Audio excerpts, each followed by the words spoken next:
vous échouiez. Il y a des histoires qui vous brisent la poitrine et qui rallument une flamme dont nous ne nous souvenions même pas qu'elle existait. L'histoire d'aujourd'hui parle d'une fille oubliée de tous, sauf de Dieu. Elle se tenait sur scène avec rien d'autre qu'un vieux carnet et une vérité que personne ne voulait entendre. Mais ce qui s'est passé là-bas a tout changé. Si vous vous êtes déjà senti invisible, discrédité, trop petit, et face à l'injustice, restez jusqu'au bout. Ce mot pourrait être celui qui vous élèvera aujourd'hui. Oh, et une petite note. Plus de la moitié des personnes qui regardent nos vidéos ne sont pas encore abonnées. Si cette chaîne vous a parlé, abonnez-vous maintenant pour ne manquer aucun message qui peut transformer votre vie. Maintenant, prenez une grande inspiration, parce que ce que vous allez entendre ensuite est réel.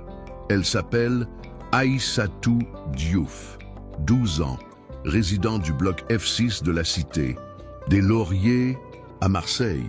Fille de Fatou, une femme qui travaillait 2 fois plus à nettoyer les toilettes d'un hôpital et qui rentrait toujours à la maison avec le sourire, et de Moussa, que la France avait expulsé sans ménagement 3 ans plus tôt, après une erreur bureaucratique que personne ne voulait corriger.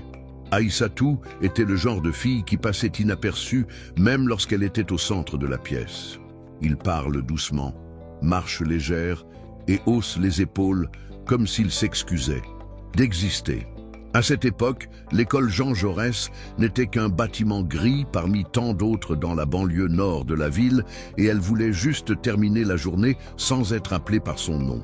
C'était un mercredi, le printemps commençait à peine à réchauffer les trottoirs lorsque le professeur de français a envahi la classe d'histoire en demandant un bénévole d'urgence pour la présentation du projet artistique.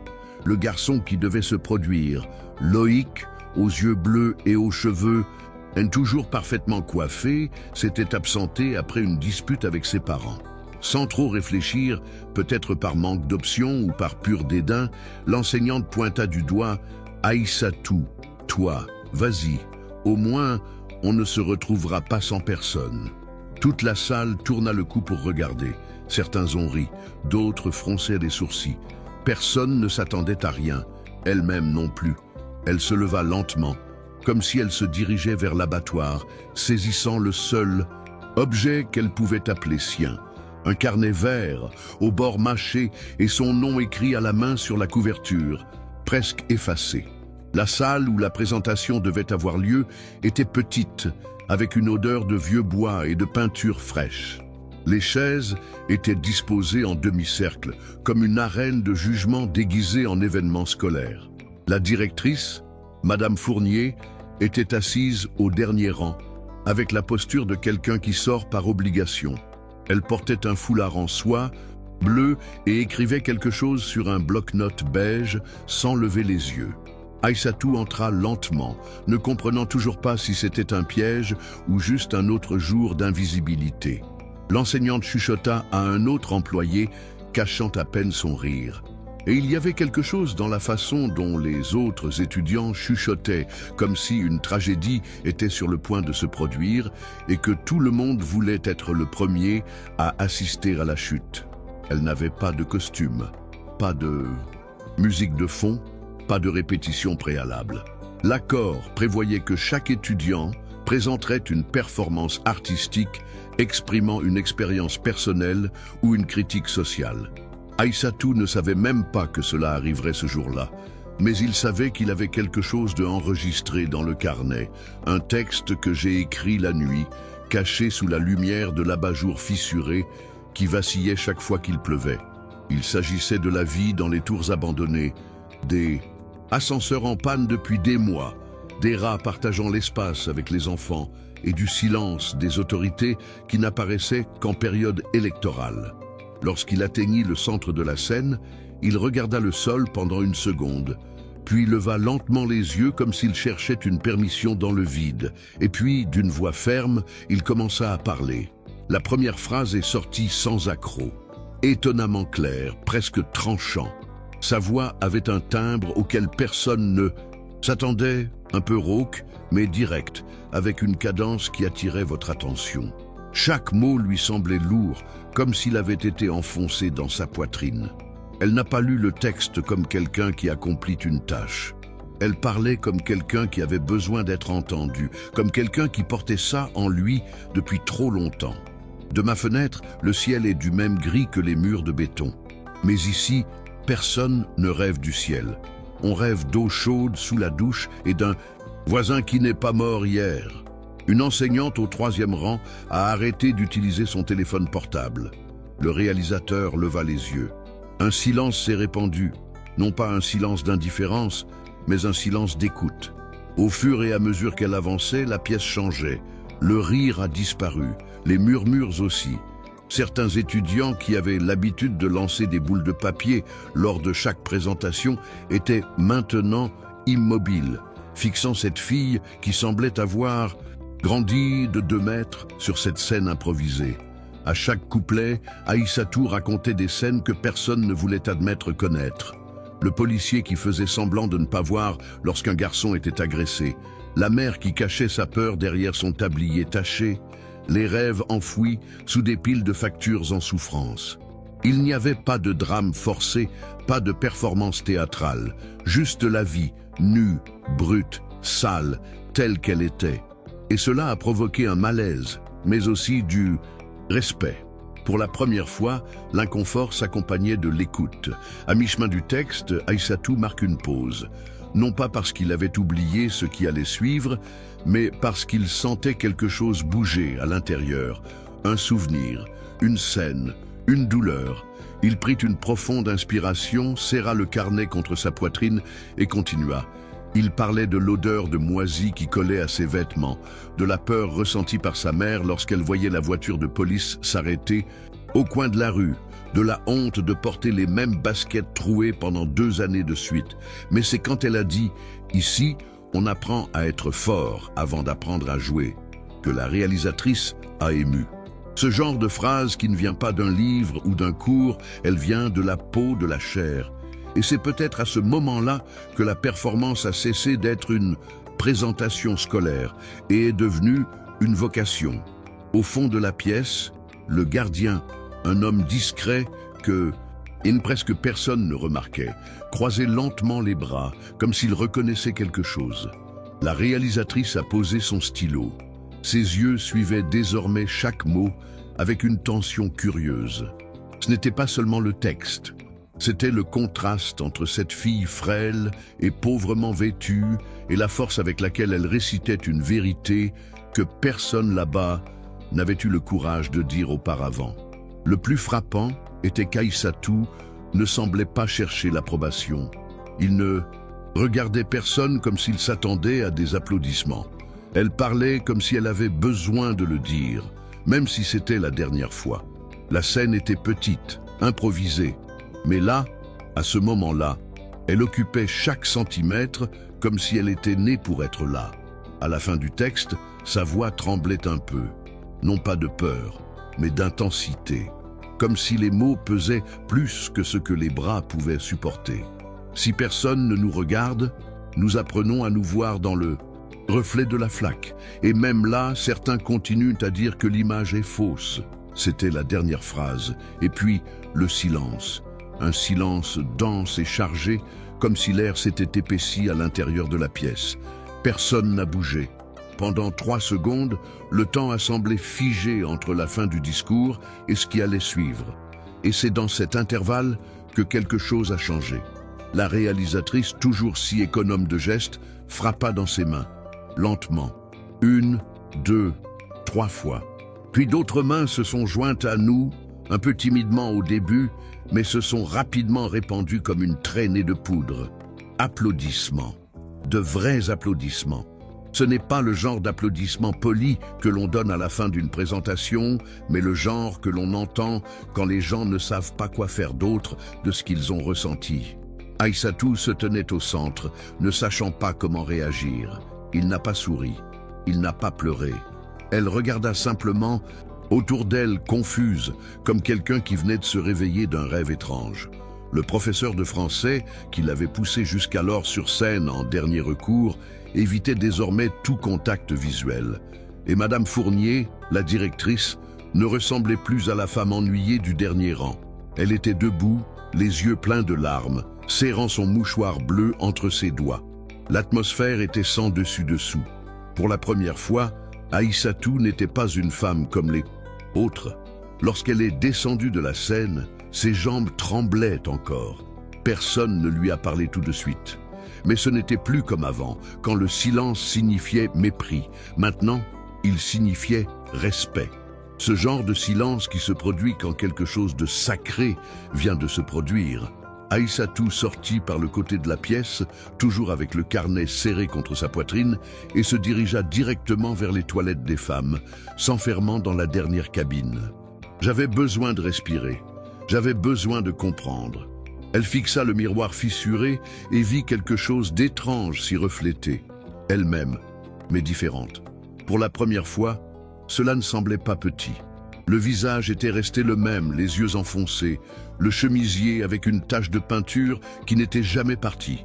Mais il y avait quelque chose de nouveau, quelque chose de ferme, comme si j'avais récupéré un morceau que je ne savais même pas avoir perdu. Pendant ce temps, dans la salle, le directeur a demandé à lui parler. Un employé est allé la chercher, mais Aïssatou a mis du temps à sortir. Lorsqu'il est finalement revenu, le directeur lui a demandé de s'asseoir. Il n'y avait personne d'autre, juste eux deux. Le soleil de l'après-midi entrait à flot par la fenêtre, teintant le sol d'un jaune chaud et doux. Madame Fournier regarda la jeune fille comme si elle voyait quelqu'un pour la première fois. Il a demandé d'où venait ce texte, qui l'avait aidé. Personne, répondit-elle dans un murmure. Le réalisateur n'a rien dit tout de suite. Il sortit simplement une carte de sa poche et la tendit à Aïssatou. « Je veux te présenter quelqu'un. Elle travaille avec de jeunes écrivains. Des gens comme toi. Ça ne peut pas mourir ici. » Et à cet instant, un fossé s'est ouvert. Petit mais réel. Et c'était suffisant. Aïssatou tenait la carte comme quelqu'un qui tient un ticket d'or. Il n'en comprit pas immédiatement le poids, mais il sentit que quelque chose sortait de l'ordinaire. Sur le chemin du retour, elle n'a pas couru comme d'habitude. Il marchait lentement, sentant le vent souffler sur son visage et le bruit du tramway au loin comme une bande originale de film. Lorsqu'il franchit le portail rouillé de la Cité des Lauriers, les voisins étaient aux mêmes endroits que d'habitude. Madame Yamina étendait du linge sur le balcon, les jumeaux jouaient au ballon entre les voitures. Mais il y avait quelque chose de différent chez Aïssatou. Elle marchait droite, sans hausser les épaules, sans éviter le regard de qui que ce soit. Ce n'était pas de la fierté, c'était une découverte. L'étrange sentiment de devenir quelqu'un. À la maison, la mère l'a tout de suite remarqué. « Ce qui s'est passé ?» demanda-t-il, avec le regard de quelqu'un qui lit dans l'âme de sa fille. Aïssatou haussa les épaules, un peu timidement, mais raconta ensuite tout. Non pas avec euphorie, ni comme quelqu'un en quête d'approbation. Elle a simplement raconté à sa manière, comme s'il s'agissait simplement d'un autre chapitre. Fatou était silencieuse, puis il s'assit sur le bord du lit et tint la main de sa fille. Il a dit que son père serait fier. Elle a dit qu'elle avait dit à voix haute ce que beaucoup de gens ressentaient, mais ne pouvaient pas exprimer avec des mots. Et c'est cette nuit-là, entre riz brûlé et ventilateur bruyant, qu'Aïssatou a dormi avec la carte sous son oreiller. Parce que là, sur cette feuille de papier rectangulaire, il y avait plus qu'un nom et un numéro de téléphone. Il y avait une chance. Et cela, pour quelqu'un qui n'en a jamais eu, est presque un miracle. Le lendemain, Aïssatou s'est réveillée plus tôt que d'habitude. Elle a mis ses vêtements habituels, mais pour la première fois, elle a choisi le chemisier le moins délavé. Sur le chemin de l'école, elle est passée devant le stand de Monsieur Malik, qui lui a donné une barre chocolatée sans rien lui faire payer, comme s'il avait entendu quelque chose et savait qu'elle le méritait. Au bureau, le directeur l'attendait déjà, avec un sourire qui n'existait pas la semaine précédente. Elle a dit que la femme sur la carte, une écrivaine nommée Élodie Méraz, serait heureuse de la rencontrer le samedi suivant dans une petite bibliothèque du quartier du Panier, à l'autre bout de la ville. Elle veut t'entendre, Aïssatou, pas seulement ce que tu as écrit, elle veut t'entendre. La jeune fille hocha la tête sans vraiment comprendre l'énormité de la situation, mais son cœur battait, plus vite que pendant n'importe quel examen de mathématiques. Le samedi est arrivé avec un ciel bleu clair, comme si même la météo savait que ce jour était différent. Aïssatou et sa mère ont pris 2 bus et ont parcouru des rues qui semblaient venir d'un autre monde. Des façades propres, des cafés avec des tables sur le trottoir, des enfants avec des sacs à dos colorés jouant sans peur. Lorsqu'ils arrivèrent à la bibliothèque, la jeune fille hésita avant d'entrer. Mais Élodie était là, assise, près de la fenêtre, avec un foulard coloré autour du cou et des yeux qui voyaient ce que les autres ignoraient. La réunion a duré moins d'1 heure, mais c'était suffisant. L'écrivain a lu le carnet d'Aïssatou avec la même attention que l'on porte à un livre rare. Et finalement, il prit la main de la jeune fille et lui dit « Tu as une voix et le monde a besoin de l'entendre. » Sur le chemin du retour, dans le bus bondé, Aïssatou appuya son front contre la fenêtre et fixa son reflet. J'ai pensé à la phrase d'Élodie. Le monde doit écouter. Je n'y avais jamais pensé. Il a toujours pensé que le monde n'écoutait que ceux qui criaient, ceux qui avaient le pouvoir, ceux qui parlaient français sans accent. Mais là, dans le balancement du bus, quelque chose en elle a commencé à bouger. Peut-être que ce n'était pas une question d'être entendu par le monde entier. Peut-être qu'il s'agissait simplement de ne plus se taire. Et c'était déjà énorme. De retour à la maison, Fatou a préparé du café, même si elle n'avait pas de sucre, et pour la première fois depuis longtemps, ils ont parlé de l'avenir. Il ne s'agit pas de la peur de ce qui pourrait arriver, mais de ce qu'il serait possible de construire, même avec peu, même avec rien. La semaine suivante, Aïssatou a été appelée à réciter le même texte dans une autre école du district, dans le cadre d'un événement sur la jeunesse périphérique. L'enseignante qui avait auparavant fait la fine bouche a maintenant déclaré qu'elle avait suivi le processus depuis le début, essayant de profiter du génie qui ne pouvait plus être ignoré. Mais Aïssatou ne s'en souciait plus. Elle avait compris quelque chose que beaucoup d'adultes n'ont toujours pas compris, que la vérité, lorsqu'elle est dite avec courage, fait bouger les choses. Et la perspective des gens change quand ils réalisent que là, dans cette fille silencieuse, il y avait un pouvoir que tout le système a essayé d'effacer. Mais cela a échoué, car il a suffi d'une scène improvisée et d'un carnet froissé pour rallumer une lumière que personne d'autre ne pouvait éteindre. À l'école, les apparences ont commencé à changer, lentement, mais ils ont changé. Les collègues qui s'étaient moqués d'elle auparavant chuchotaient maintenant entre eux, essayant de comprendre comment la fille, au fond, était devenue un sujet de conversation parmi les enseignants et était même apparue sur un panneau d'affichage de la mairie. Mais ce qui a le plus ému Aïssatou, c'est le comportement d'une élève nommée Léa, qui était toujours la première à rire quand quelqu'un faisait une erreur. Un jour, pendant la pause, Léa s'est approchée avec un morceau de papier dans les mains. « Peux-tu lire ceci et me dire si c'est correct ?» C'était un poème. Court, maladroit mais sincère. Aïssatou lisait en silence et, pour la première fois, ressentait le pouvoir d'inspirer. Non pas parce que je voulais être un modèle pour quoi que ce soit, mais parce que je savais maintenant que, lorsqu'une voix s'élève, d'autres trouvent également le courage de sortir de l'obscurité. À la maison, les cahiers ont commencé à se multiplier. Chaque nuit, elle écrivait quelque chose. Parfois un souvenir, d'autres fois un cri étouffé, d'autres fois juste des images qui me venaient à l'esprit et qui avaient besoin de sortir. Fatou a acheté un nouveau stylo, un de ceux à encre bleu marine, même si cela signifiait renoncer au shampoing importé qu'elle aimait tant. Si tu veux écrire, écris avec un joli stylo, dit-elle en souriant, les yeux fatigués. La chambre d'Aïssatou était encore petite, étouffante, et le ventilateur faisait toujours du bruit. Mais maintenant, cet espace sentait l'espoir. Un parfum léger qui envahit petit à petit, comme lorsque la fenêtre est entr'ouverte et que le vent apporte quelque chose de nouveau, même s'il est encore lointain. Le vendredi de la semaine suivante, Aïssatou arrive chez elle avec une grande enveloppe dans les mains. Il y avait le cachet de la mairie et son nom écrit en cursive. À l'intérieur se trouvait une invitation officielle à participer à un événement littéraire pour enfants à Paris, tout étant payé. Un bus quitterait Marseille aux premières heures du samedi suivant. Elle a lu le journal plusieurs fois comme si elle cherchait un piège.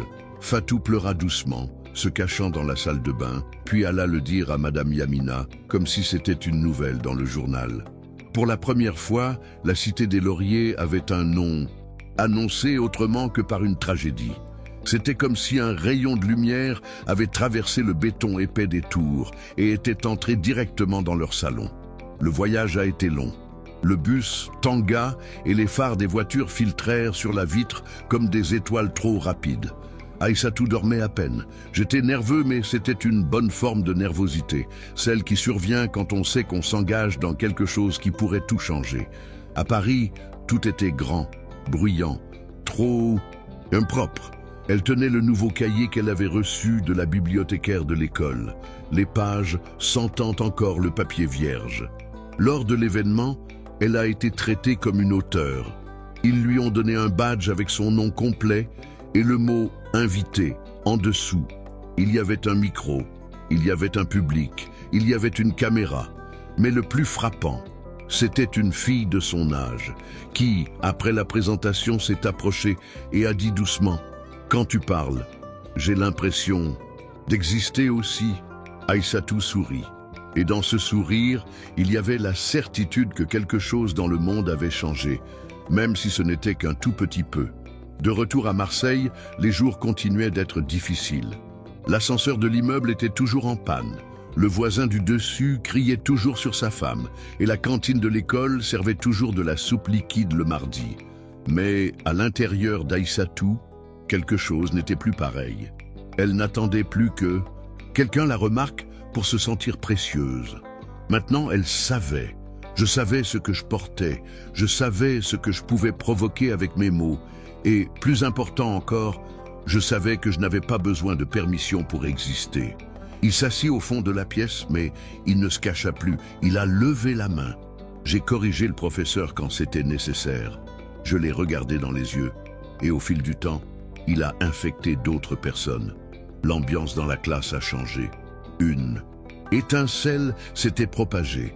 Un jour, la directrice Madame Fournier croisa Aïssatou dans le couloir et s'arrêta.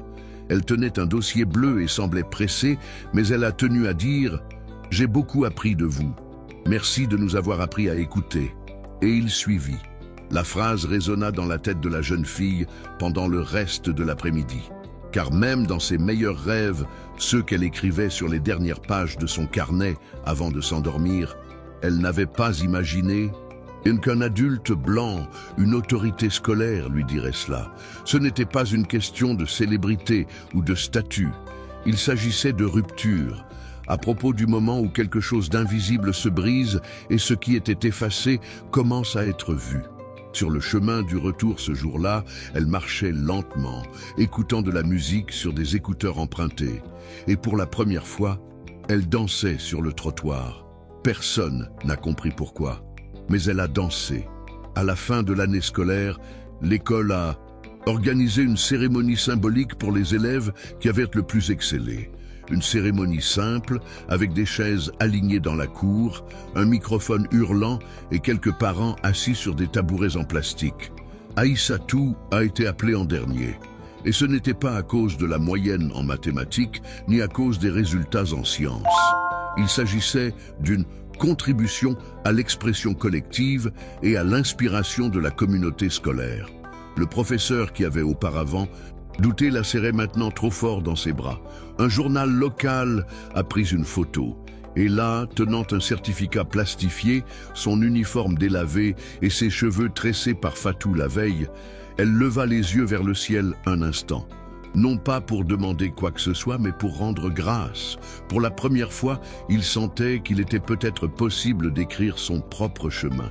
Cette nuit-là, allongée dans son lit, elle prit le vieux carnet, le premier, celui froissé, celui avec une couverture verte et les bords rongés. Il a relu le texte de présentation en silence. Il sourit.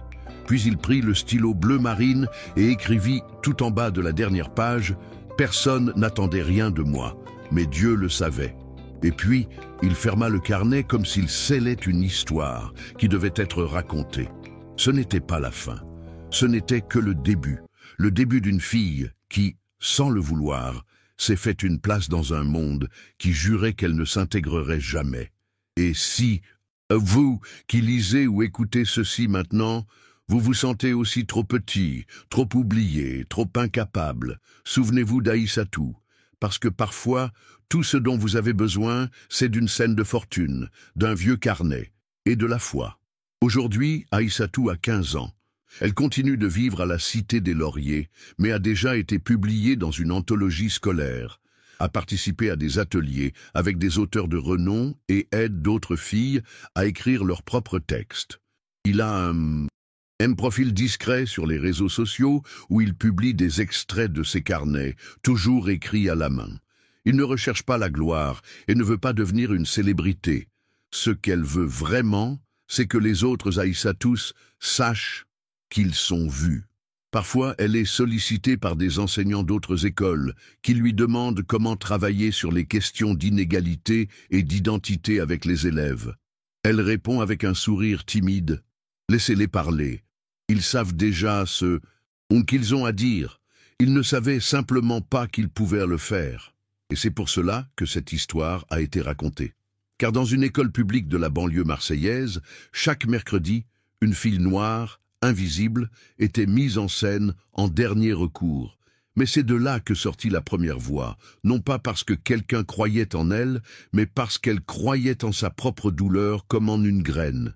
Et cela a donné naissance à quelque chose que personne d'autre ne pouvait ignorer. Ce n'est pas une question de chance. Il ne s'agit pas d'un miracle rapide. Il s'agit de résister, de ne pas se taire, de savoir que, même lorsque tout semble fermé, Dieu ouvre encore des brèches.